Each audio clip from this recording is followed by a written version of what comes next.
and Biomanufacturing, hosted in collaboration with BIRAR. I am Dr. Amit Kumar Yadav, Scientist D at the DBT, and I will be moderating today's session.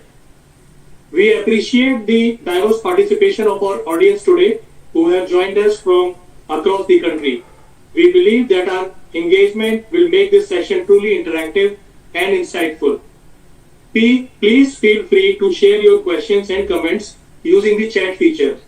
We will address as many questions as possible in the question and answer session.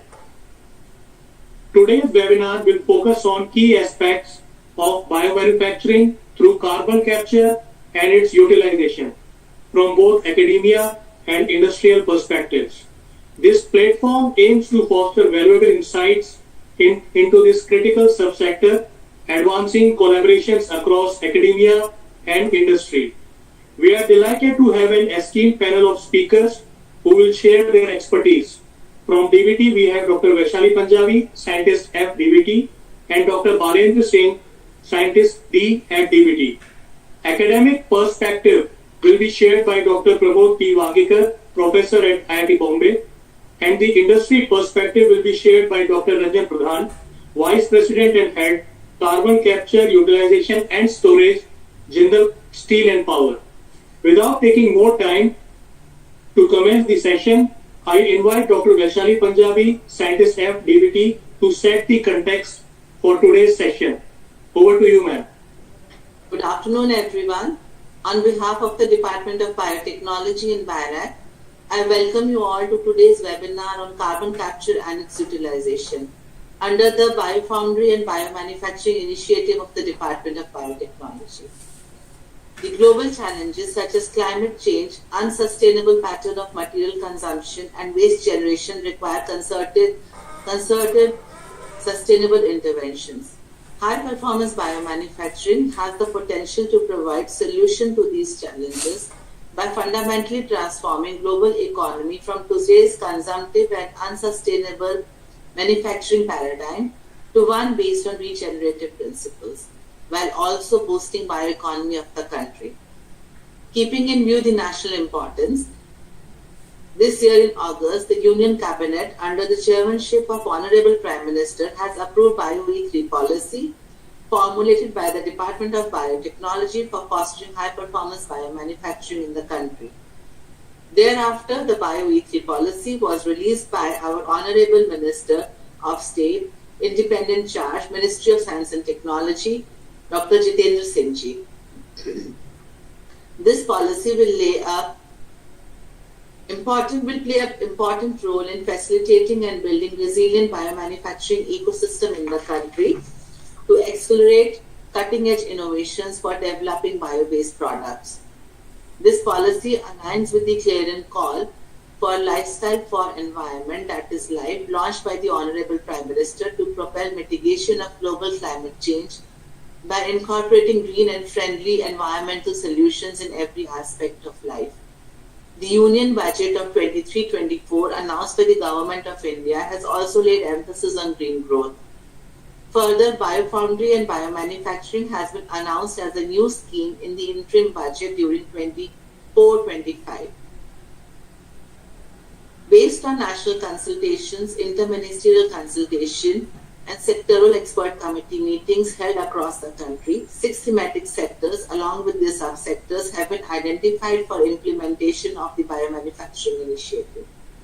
These include bio-based chemicals and enzymes, smart proteins and functional foods, precision biotherapeutics, climate-resilient agriculture, carbon capture and its utilization, and marine and space research. This policy includes plans for setting up of bioenablers such as bioartificial intelligence hubs, biofoundries and biomanufacturing hubs to support research, innovation and scale-up of bio-based products. These hubs will also nurture development of skilled cohort of new generation of interdisciplinary researchers accomplished in synthetic biology, metabolic engineering, bioprocess engineering, etc., to take forward the goals of BioE3 policy. A strategic roadmap has been formulated for implementation of the biomanufacturing initiative under these thematic verticals and also for setting up of the bioenablers. The first DBT BIRAC joint call for proposal under the Biomanufacturing Initiative on Molecular Bioenablers, that is biofoundries and biomanufacturing hubs, has also been issued, and several proposals have been received from across the country. India's first biomanufacturing institute, that is National Agri-Food and Biomanufacturing Institute at Mohali, has been inaugurated and dedicated to the nation by our Honorable Minister of Science and Technology in October this year. You can also visit the website on the Biomanufacturing Initiative through a corner on the DBT website for further information regarding the biomanufacturing activities.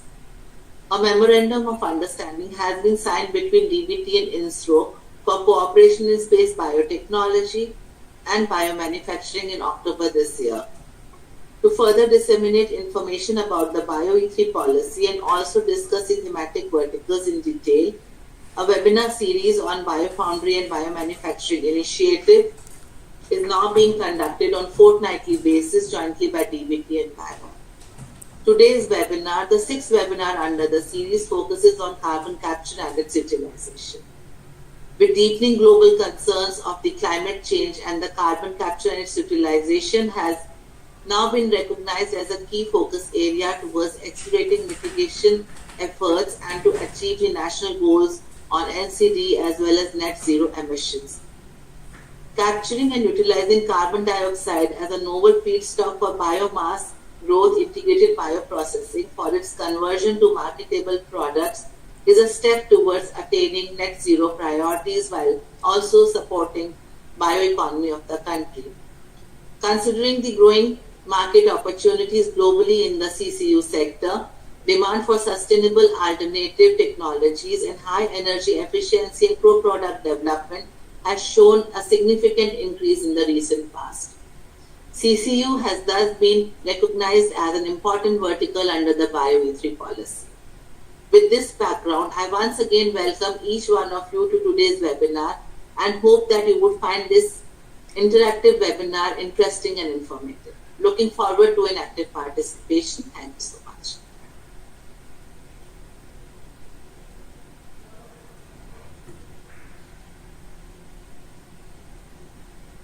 Not audible. Thank you, ma'am, for providing an excellent overview of the vision and objectives of this initiative. Now I invite Dr. Bharendra Singh, Scientist D, DBT, who will discuss about the carbon capture and its utilization. Over to Dr. Bharendra Singh. Thank you very much, Dr. Amit. Hope I am audible and slides are visible for you. Audible, yeah. So, good afternoon, everyone. So, as discussed, today's webinar is focused on carbon capture and utilization, which is one of the important, not only the topic, but it is the debate around the globe, and it is under one of the best, or we can say the greatest cause that really wants some attention from all sides, not only from research innovation, but societal interventions and all is really required. So CCUS, when we call the carbon capture and utilization, when you will go to the physical and chemical systems, there are two different pathways for carbon capture and utilization, but in biological systems, it is one. So when you are capturing the carbon dioxide, you are utilizing it. You are utilizing it to develop the internal products, or you can say the carbon dioxide is a really inert molecule. When you will find it in the atmosphere or in the air, it is a inert molecule. For physical chemical systems, it is inert molecule. It is difficult to get it in excited state, but for biological systems, for entire living world, it fuels really. It works as a fuel. So it is a feedstock for the living being. So the thing is how we can use this feedstock for the production of biologicals or production of bio-based chemicals, materials and fuels. So that is the utilization part. One is capture and then utilization. So the living being really works as a medium to really convert the carbon dioxide to the best utilizable chemicals. So you have to capture from industrial or either from natural sources and used either directly or indirectly to value-added products like conversion. So it is called as it falls under the carbon capture utilization domain. So potential utilization into CO2-based synthetic fuels, chemicals, materials, these are the really sectors where we can put the CO2 through biological ecosystem. Currently, there is a total CCS projects. This data is based on the Global Carbon Capture and Storage Institute, which is in Australia and is part of one of the net zero industries mission under the mission innovation that is being supported by the 24 countries around the globe. So this is around 51 million ton per annum CO2 capture capacity currently. The whatever projects that are being demonstrated by 435 million ton. But there is the expected one that can happen by 2030. So this comes to 628 for total projects in 2024. Those are being supported by the very largest plant has been installed by the Aramco and in India. Many like Vedanta Steels, and currently we will be seeing the Jindal Steel. They all are working on the carbon capture and storage plants. But majority of the interventions currently are focused on the physical and chemical methods. Biological methods to capture carbon and utilize it are dominated by those ones. So 600 gigatons is the total capacity, and in India, if we can achieve the 300 gigatons of the carbon capture, it will really suffice the requirement of the net neutrality that has been promised by the country to be achieved by 2070. That is the one of the basic requirement, and that falls under our national priorities. And accordingly, this carbon capture utilization vertical has been planned under the biomanufacturing policy of the country. So this is the logic behind it. So currently, majority of technologies are focused on kind of enhanced oil recovery. So put the carbon dioxide under the sea bottom and take out the oil. So whatever carbon is going inside, it will be stored there for the longer times.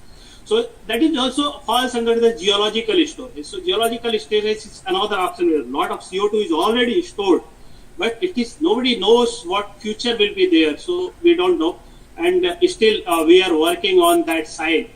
And that is that drawback does not happen with the biological carbon capture. The carbon sequestration in plants and this kind of lot of afforestation and these activities are happening like wetlands and damaged ecosystem restoration. There are a lot of carbon can be stored. That is another kind of carbon sequestration. Then direct air capture, like people are working on raceway ponds and many things. Then ammonia waste absorption is the best technology that is being demonstrated by many companies and factory setups. Then as per the International Energy Agency, bioenergy can contribute up to 30% of the total carbon capture. And currently it has been integrated with many bioenergy plants, because once you generate the bioenergy, a lot of carbon dioxide is emitted there also. If we can integrate it with the capture projects, it will suffice the 30% requirement of the required capacities to capture and utilize the carbon dioxide. So this may have impact in varying sectors like advancing biomanufacturing innovation in the country. We are transitioning to the CO2 driven industrial biomanufacturing. So integration of synthetic biology and metabolic engineering, really it can transform the entire landscape and entire whatever you are seeing currently. Was carbon dioxide, which is a global problem, once you will think around this to say that it is a feedstock, not a problem, then it is very important. It become important. It become valuable. It become a valuable feedstock for us rather than the one problematic molecule. Then sustainable production, widely available industrial feedstock that carbon dioxide can serve. Generation of bio-based fuels, chemicals, and materials. Many things can be generated, including nutraceuticals and lipids has been generated, and it has been demonstrated at a pilot scale demonstration has happened for lipid generation from the carbon dioxide. So it can serve that purpose. A lot of economic opportunities that are really required to increase our share in global low carbon market, because the upcoming market globally in coming 10, 15 or 20 years, everybody will keep asking for the low carbon products. Everybody will be asking for low carbon markets. How it contributes? Everybody will ask for product carbon footprint. So how you will serve? You have to tell what footprint is of our molecule. So if you are driving the molecule by using the carbon dioxide, you are driving the product. That product will be a low carbon product, and it will be easily acceptable by the global markets, and so it will open the doors for new market avenues for bioengineered solutions in carbon valorization and so on. Then there is environmental impact like green economic development. That is one of the promise in our union budget of 2024 also, and the low carbon economic contribution to global climate goals. So it will give the country a lot of negotiation powers to say that we have fixed this much number of carbon. And really, the biological carbon capture storage is the beautiful field, which has really, if it is connected with the life cycle analysis, and we can say that what products can go ahead with the positive LCA, it can transform the entire scenario. But still, in current carbon capture ecosystem that is based on biological methods, there are some gaps, and that pose the challenges to install the industrial level capacities. So, like high cost of the, because once you are going for synthetic biology and engineered solutions or biologically engineered solutions for carbon capture, it poses requirement of cost. So there is very high cost. Currently, biological carbon fixation cost come to around 15 to 25 dollar per ton. So it is little bit high. And currently, our tools of genetic engineering, synthetic biology is really less understood and less developed. So what tools really required for carbon capture of fixing organism modification, that is really need to have more understanding and more kind of support in research and innovation. Then energetics, those processes are not very much energy efficient, and we really look for the hybrid options to like solar hybrid methods for carbon fixation and valorization, or we can hybridize it with biofuel production and integrated production of the materials, chemicals, and higher value chemicals or fine chemicals, so that it can bring down the overall cost of the production of the products. Then scaling up, we currently we are more of dependent on the methods or mathematical models or designs that has been developed by the other countries or somewhere. It really requires a lot of attention from our investigators and our industry, so we can have the indigenous mathematical models, not only to calculate the overall process efficiency and this all, but even to calculate the contributions made in terms of footprint in our routine life. That is also required to really put forth our overall capacities, that how much footprints we are conserving in terms of carbon capture. Then RD&D capabilities are availability of catalytic enzymes, or you can say highly efficient enzymes and esterases. That is another challenge and high capex requirement for greenfield projects with regular need of innovations.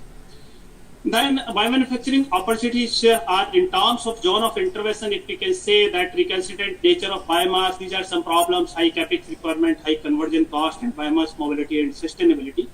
But country has came forward to put the lot of resources to take forward the our carbon capture sector and create the opportunities to the common man and our investigator, our industries, and all our other stakeholders.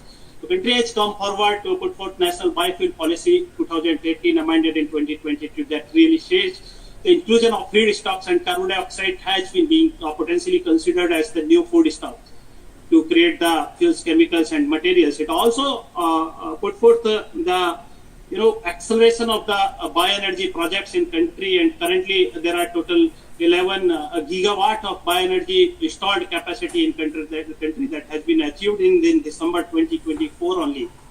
So this kind of achievements are really made, and they can help in bring down the total emissions. Pushed through Global Biofuel Alliance that has been established by the country, and it is being led by the India. Many members, around 46 members, has already joined the Global Biofuel Alliance.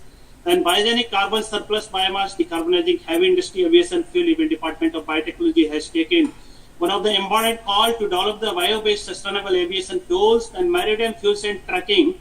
To this, we are supporting the integrated biorefinery mission just to support to take out the biorefinery, to bring down the emissions and to put forth the integrated production of fuels, chemicals. Not only for the road transport, but for maritime and SAF. And just before 2 years, we have driven that one aviation fuel, jet fuel, has been developed by Indian Institute of Petroleum. We have driven a indigo flight with the aviation fuel, that was net zero fuel, we can say net zero carbon economy, that is our target.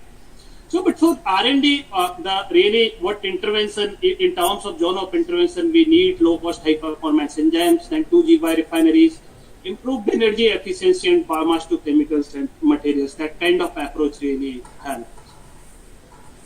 So DBT in carbon capture, there is a lot of stakeholders, and DBT is one of the points that can really connect DBT along with its PSU, Biotechnology Industry Research Assistance Project, can help to bring down all stakeholders together to put forth all resources for highly efficiently utilizing the resources for translating the carbon dioxide bit approaches into real-time projects or greenfield projects, or we can say in field projects. So in considering this, we have came out with biomanufacturing, bio-AI hubs and biofoundries and CCUS startups. Academic research along with the startups can help develop the research infrastructure and scaling up to further come out in terms of startups, and it can further come out through spinning off process in terms of larger establishments or carbon capture based industries, or we can say CO2 driven biomanufacturing industries in country. That can be the ultimate objective to really fulfill the needs of the emission reduction in country, not only locally but globally as well as individually. So thank you so much. Thank you very much. Thank you, Dr. Thank you, Dr. Balin, for providing. Thank you, Dr. Balin, for providing a comprehensive view of the subsector. Now it is my pleasure to welcome Dr. Pramod Wangikar, Professor at IIT Mumbai, to present the academic perspective. Dr. Wangikar, an elected fellow of the Indian National Academy of Engineering, holds the Pramod Chaudhary Chair Professorship in Green Chemistry and Industrial Biotechnology at the Department of Chemical Engineering, IIT Bombay. He has an extensive portfolio with over 120 peer-reviewed publications focusing on advanced areas of metabolomics, bioprocess development, and metabolic engineering. In addition to his academic research, Dr. Wangikar is actively involved in translational science and entrepreneurship in clean energy innovations, algal biofuels, and biological carbon capture and its utilization. Dr. Wangikar, the floor is yours.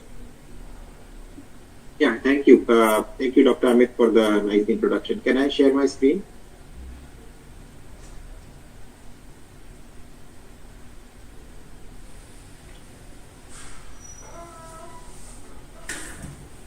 Screen sharing.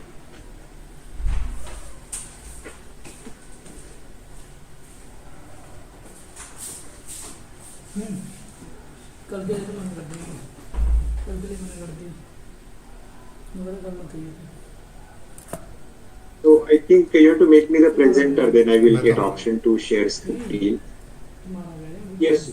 Yes, you. So you are the presenter. So I don't see it still.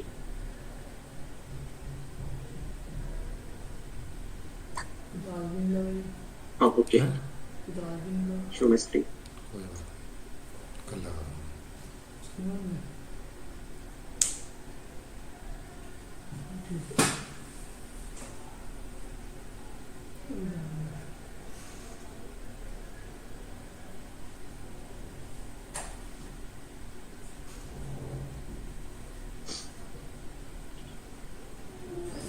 Can you see my screen? Yes, sir, it is visible. And is there any other window that is hiding it? No, sir, we can see the full screen. You can.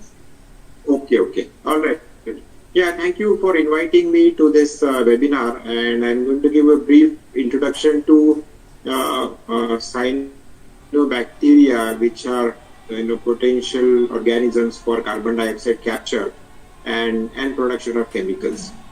So a brief introduction to the bacteria. These are photosynthetic bacteria and future cell factories. And overall theme of our research is using these engineered cyanobacteria for the conversion of carbon dioxide to chemicals and biofuels. One of the challenges is that unlike E. coli and yeast, these organisms are not that well studied. So the tools for manipulation and so on are not that readily available. So our work starts from there, and I will show you as a first step, we isolated a group of cyanobacteria, a set of cyanobacteria from Powai Lake. These were fast growing and robust cyanobacteria. The first breakthrough came when we could genetically engineer these cyanobacteria. So only about 1% of the bacteria isolated from the wild can be genetically engineered. So that was a useful thing for developing these strains. And then we reported these two strains first, Synechococcus elongatus PCC 11801 and then PCC 11802, and there has been a lot of interest in these two strains from the research community. So now, while developing these strains, there is we use quite a bit of genomics, proteomics, metabolomics, etc. And so the strategy that we use is a rational strategy to develop these strains, to understand these strains, and mainly toward developing these as chassis. So we need to develop vectors for transformation. We need to develop strategies for transformation, understand the metabolism, understand the fluxes, and so on. And our overall strategy and the overview of the work has been presented in these two review articles in Current Opinion in Biotechnology in 2020 and then 2022. So as I mentioned, initially these bacteria were isolated in about 2014. They were isolated in the months of summer from this Powai Lake.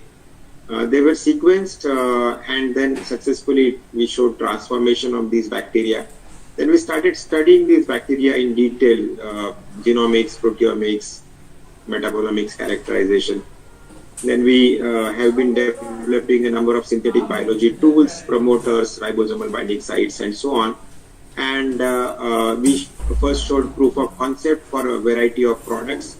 And now we have been working on improving the titers of these various products. So in terms of systems level characterization, the left-hand side shows the genome sequencing and its understanding. On the right-hand side, we show proteomic changes. So under carbon dioxide condition, there are significant changes in for example, some of the genes get down-regulated in the presence of carbon dioxide and some get up-regulated. And this information is useful both to sort of regulate the culture and also use some of these genes or some of the promoters for genetic engineering. Now here we have tested a number of promoters for synthetic biology. So these promoters are native promoters. The x-axis shows all the promoters and y-axis is the reporter activity when I use a reporter gene activity when I use a particular promoter. Now so there is a variety of, there is a range of promoter activities that we can use, and depending on the need, we can use any of these promoters, and we now have a library of these promoters.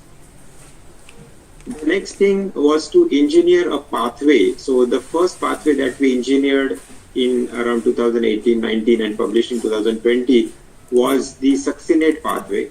So to be able to improve the succinate titer, we have overexpressed the 7 genes. So there are these genes in the TCA cycle, PEPCs, SBPs, and so on. And then we have knocked out 2 genes, succinate dehydrogenase and GLG, and the glycogen synthase genes. So with this, it is able to produce the highest possible succinate titer in a photosynthetic organism so far. Now this slide shows a summary of all the products that we have made by genetic engineering of cyanobacteria. These products include mannitol with a 2-gene pathway, ethanol with a 2-gene pathway, butanediol with a 3-gene pathway, and so on.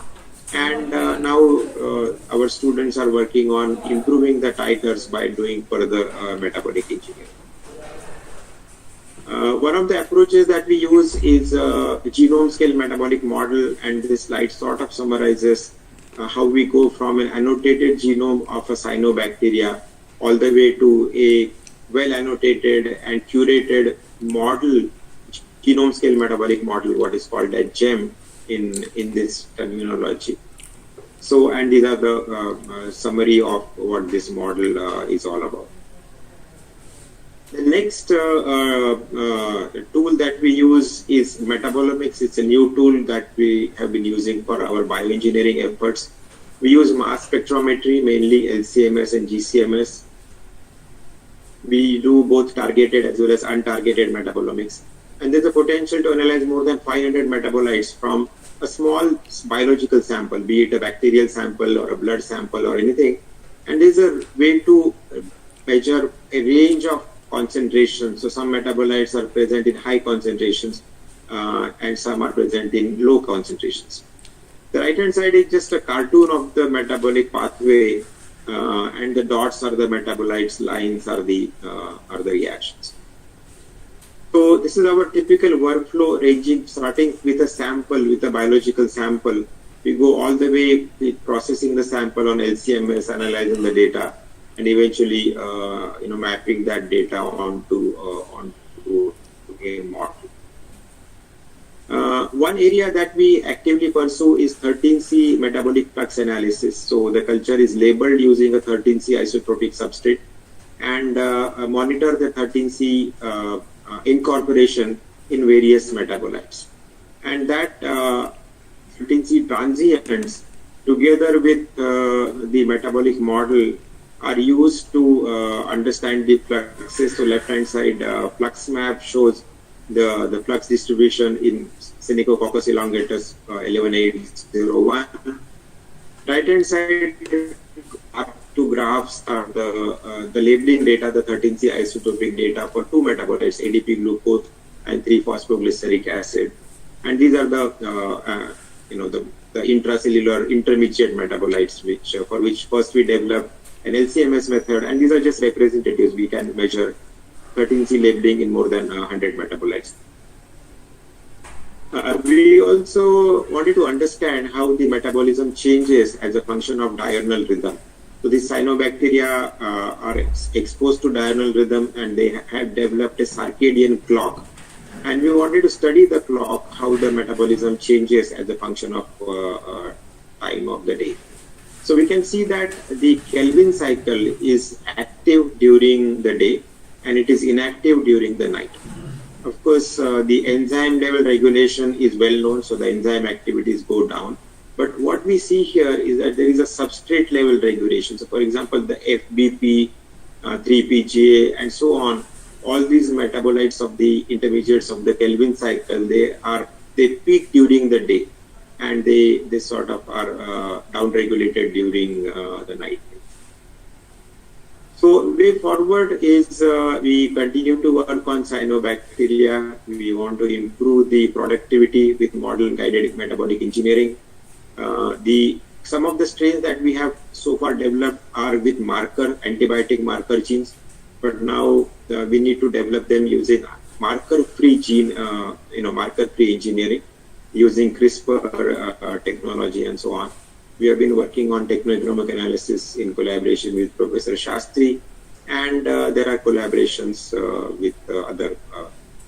Finally, I would like to thank Department of Biotechnology for generous funding of this work, Gujarat State Biotech Mission, Wadhwani Foundation, and Praj Industries for additional support, and thanking our collaborators, Dr. Pakrasi, Dr. Inji Tang, Dr. Sudhir at GBU, Dr. Ramani at Kamdino University, our lab managers, research manager, Dr. Deepthi and Dr. Avinash, and the rest of the team here. So thank you very much for the opportunity.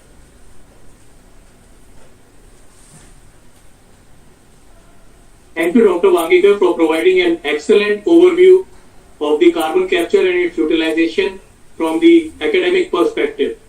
Now, I would like to invite Dr. Ranjan Pradhan, Vice President and Head, Carbon Capture, Utilization and Storage, Jindal Steel and Power, to present the industrial perspective. Dr. Pradhan has contributed extensively, particularly in research related to biomanufacturing, and served as adjunct professor at School of Microbiology, University of Wisconsin, USA, University of Guelph, Canada, and C.V. Raman Global University in India. Dr. Pradhan specializes in biotransformation, bioconversion, bioprocessing, fermentation, molecular engineering, and biological CCUS. For circular economy, he is engaged in commercial scale establishment of numerous technologies, has successfully implemented microalgal based carbon sequestration pilot plant facilities. With this, I invite Dr. Pradhan. Sir, the floor is yours.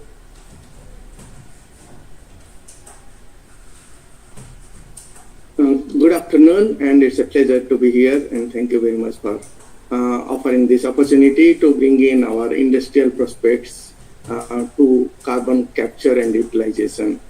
And it addresses the scope of advancing sustainable solutions for climate change and mitigation. And I would like to add that it's more fitting to say carbon capture, utilization, and storage, as previously even mentioned earlier speakers. So when we come in as industry, we would look to see carbon capture and utilization, and we are aligning ourselves to CCUS. When we are aligning, we are trying to drive CCUS to deliver biomanufacturing more. And I would like to go straight and suggest the following 4 points that we foresee would drive our CCUS objectives, and will be limited within this for now. So that we say the point number 1 is technologies for CO2 capture at source exist. So we're not trying to capture CO2 at any point for now, or accommodating technologies to capture, because many industries have plenty of CO2 captured at source. We need to prioritize capacity building of technologies for utilizing and storing sequestering the CO2. And capturing CO2 that is coming up from air, direct air capture, is an issue, but employing CO2 at source directly and decarbonizing the processes can drive towards carbon negative scenarios faster. And simultaneous on-site conversion of spent waste biomass to biocarbon is a must and is doable and essential to contribute the carbon sequestration cause. This we foresee would be giving a larger impact to the CCUS objective. We would elaborate this a little more while we go further with this presentation.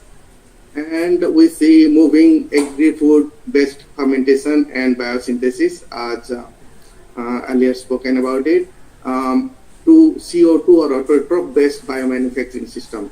Like, we think this is the way to go forward, because we can move a lot of fermentation or biosynthesis products to take CO2 as the carbon source instead of our agricultural resources. With this, I would like to go this point by point to elaborate a little bit how we look at it.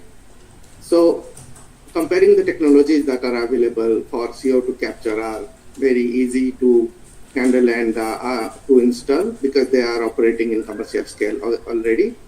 We have amine solvent separation technologies, which are very efficient and can deliver 99.8% pure CO2. We capture about 4,000 tons of CO2 every day. So you can imagine the quantum.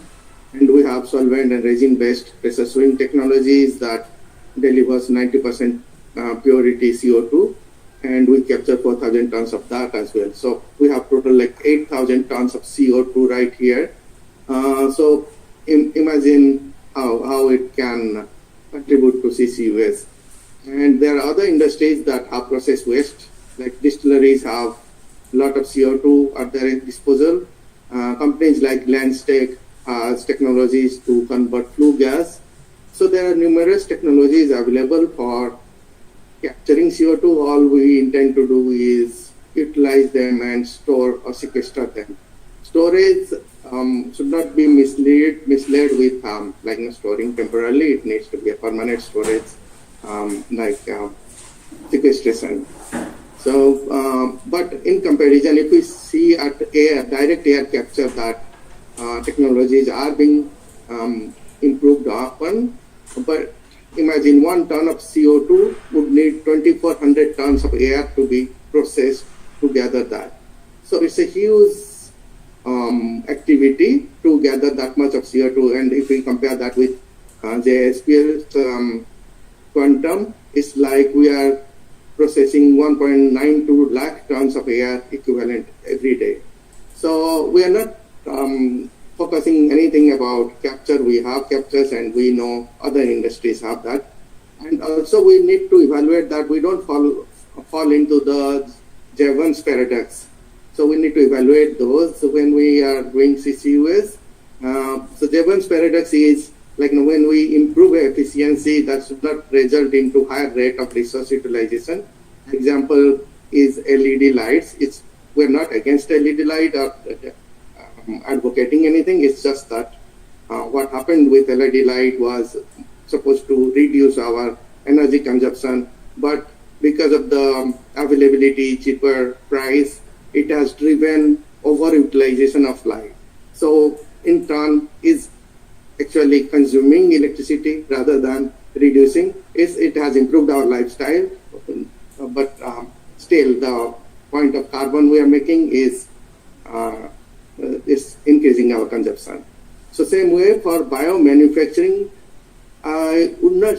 we should not go the path of subsidy or subsidized biomaterial products or biological products to support CCUS.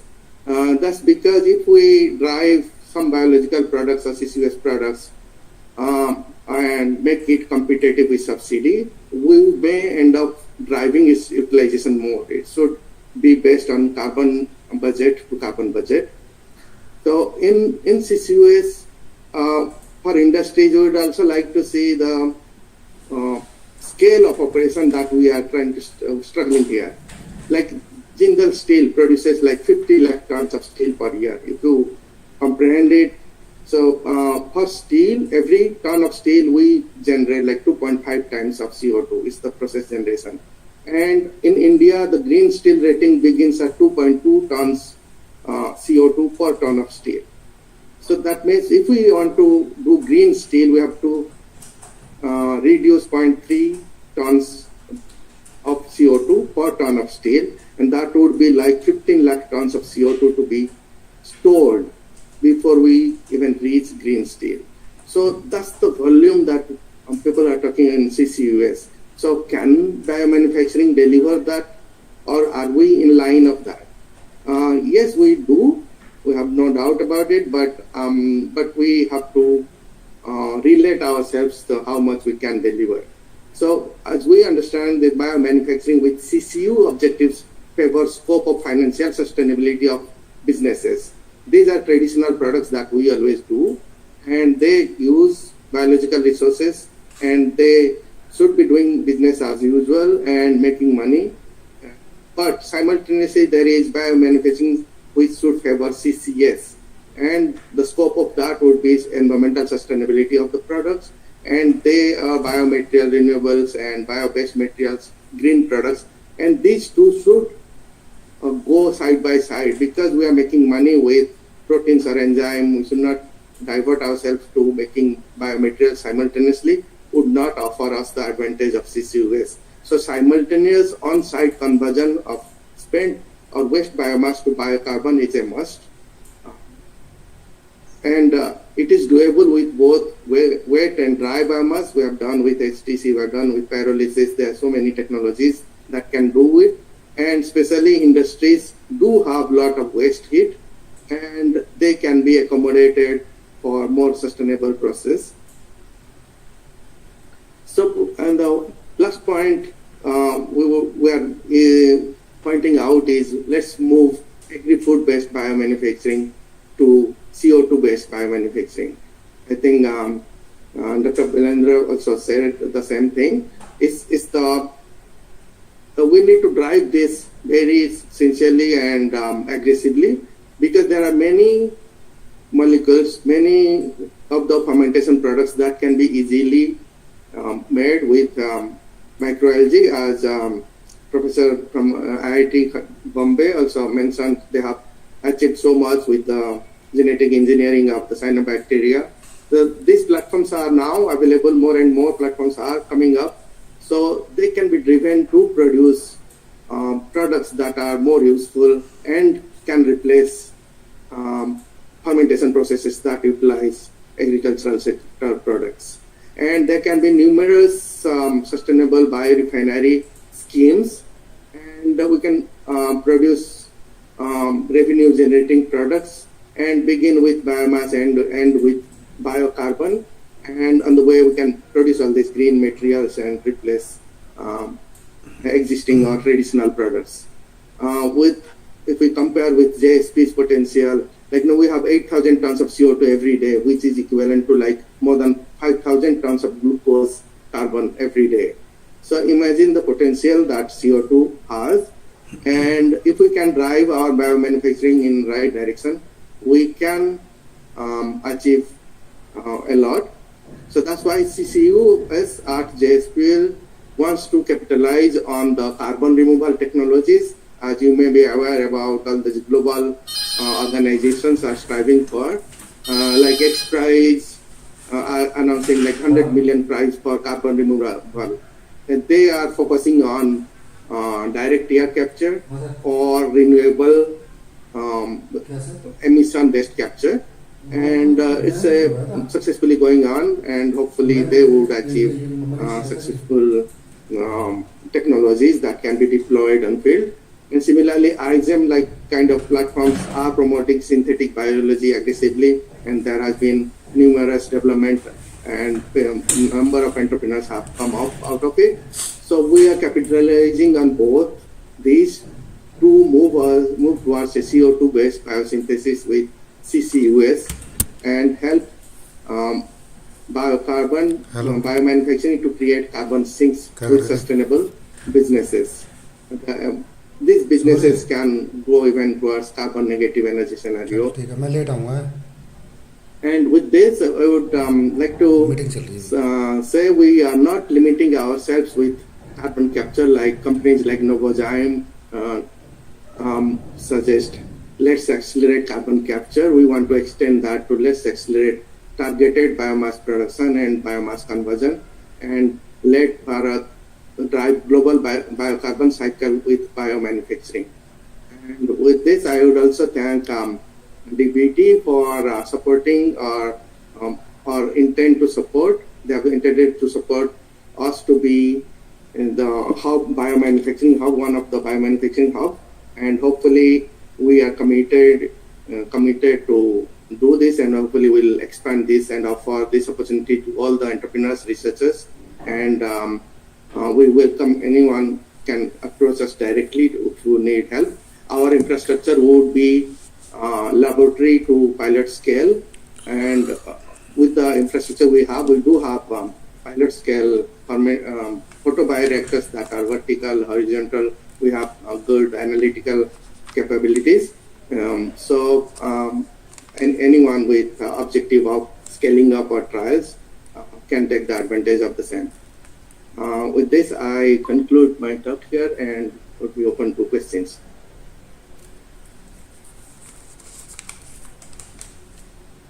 Thank you.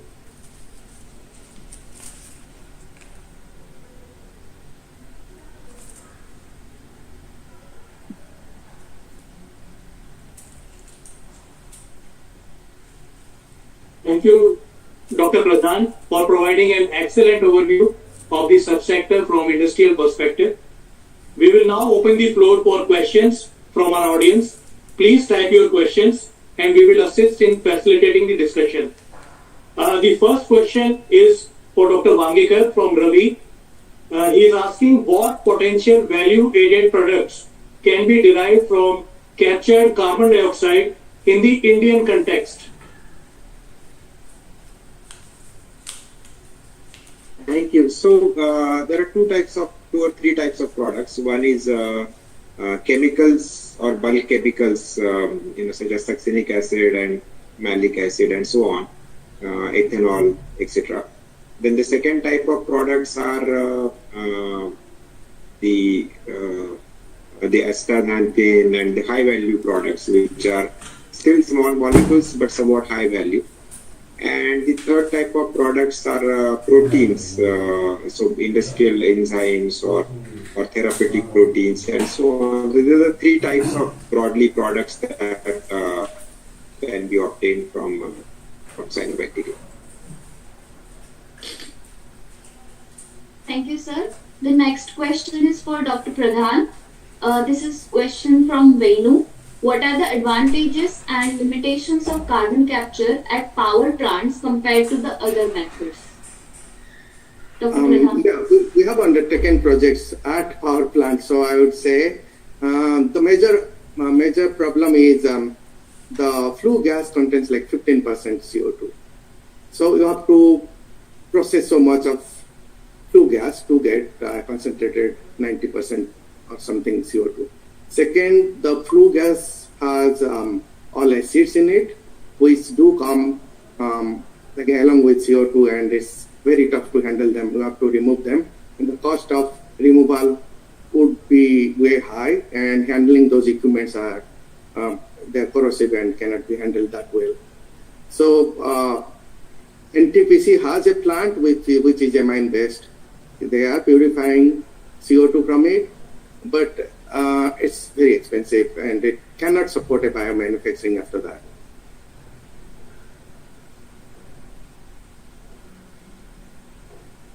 I hope I answered the question. Yes, sir. Sir, next question is for Dr. Bangikar. What future trends in carbon capture technology could enhance its economic viability and scalability for widespread adoption? So the current challenge is the volumetric productivity or volumetric carbon dioxide capture capacity. So this needs to be improved so the volumetric productivity needs to be improved by 2 to 3 fold, and the titers need to be improved by almost 10 fold before the product titer, before they can be commercially viable. So that's the goal right now for the research projects that are going on. Okay. Thank you, sir. Now we are going to take one from Omkar Tiwari for Dr. Pradhan. He is asking, while biological CCUs offer significant potential, is there well-validated biological CCUs technologies available at a truly commercial scale worldwide and or in India? There are numerous. I think all my colleagues would agree with it. It's very feasible, very doable, and all our professors are working with it. It's nothing biological is what? Even algae, even the crop, the forest, everything is biological CCUS. All we have to do is tune it to our purpose and do extensive storage. If we process even our agricultural waste to carbon and store it, thus we are gaining from all storage. And what we do is in biomanufacturing, we have a lot of process waste that will come up. So they can be all driven to carbon storage. So once we replace something from other carbon source to CO2 source, we'll be doing that storage. And commercially, it is you can Google, there's so many plants. We had a plant at Nalco in aluminum company. Then there are few plants, and there are big plants in US. So there are numerous. Biological does not mean just algae or something. It's whole world is biological. Sequestration doing it every day. That is true, sir. There is a follow-up question for you, Dr. Pradhan. Sean Mandal from Terry is asking, what would be the regulatory situation to use genetically modified algae in India at an industrial scale? Yeah, that's the question actually, even I put it on chat question to Dr. Pramod. What's the status of your genetic engineered bacteria for field deployment? And that's what I wanted an answer from him as well. But to answer the question there, the status is straight. We cannot deploy it in environment or open, but genetically engineered can be deployed in closed photobioreactors, so in closed systems. We are doing it every day. All these biomanufacturing are being done with genetically engineered organisms. As long as we can dedicate ourselves and commit to control of GMOs, that's what the law is, that we have to take permission and control it.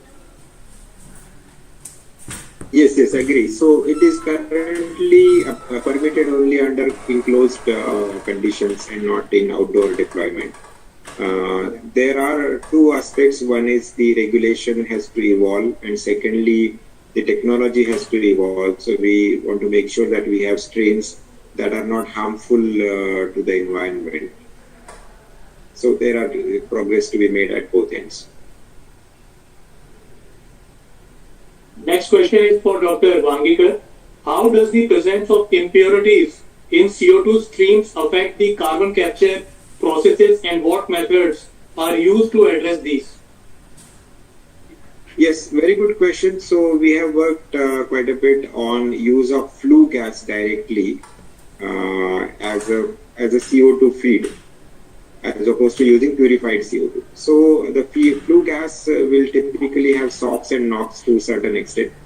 And we have characterized, so there are certain microalgae and cyanobacteria which can tolerate these impurities, and they tolerate up to a certain extent. So of course the flue gases need to be diluted with air, atmospheric air, and then fed into the culture. So there is some tolerance, but it cannot tolerate the flue gas as it is. Thank you, sir. The next question is for Dr. Pradhan. This is a question from Manohar. He's asking, how does direct air capture DAC function, and what are the potential applications in mitigating climate change? Yeah, this is the point I was trying to drive attentions. There DAC is, even algae is also DAC. So direct air capture is, there are so many catalytic, photocatalytic techniques, even storage with building materials like cement and all this do capture CO2, and those are direct air capture as well. Anything that converts air CO2 to any solid material that can be stored geologically is direct air capture.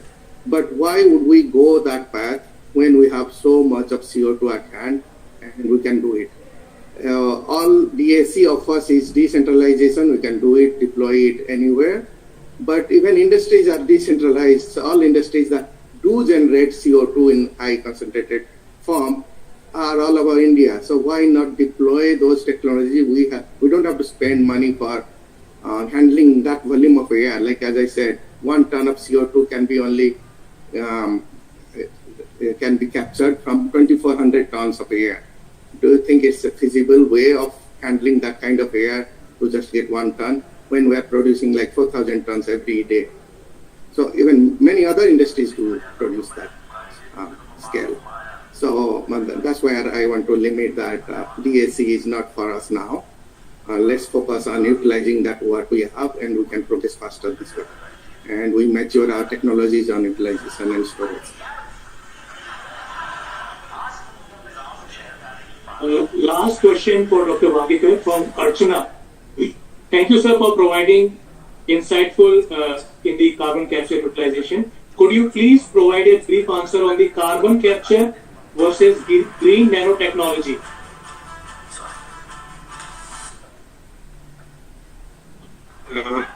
So I'm not sure what she means by that. So basically our focus is on carbon capture and biotechnology, and not necessarily nanotechnology at the moment. As we come to the close of this insightful webinar, I would like to extend Our heartfelt thanks to all our speakers for their valuable contributions.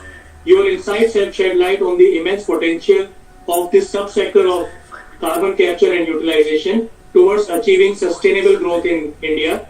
For those unable to attend live, the webinar recording will be available on the DBT and BIRA websites. Finally, please mark your calendars for our next webinar in this series, which we will continue to explore various thematic areas of the biofoundry and biomanufacturing initiative. Details will be shared soon on the DBT and BIRA websites and through various social media platforms. Thank you once again, our speakers, participants, and organizing team for making this event a success. We look forward to your continued engagement in the upcoming sessions. Thank you. Thank you. Thank you. Thank you so much, sir. Thank you very much. Thank you.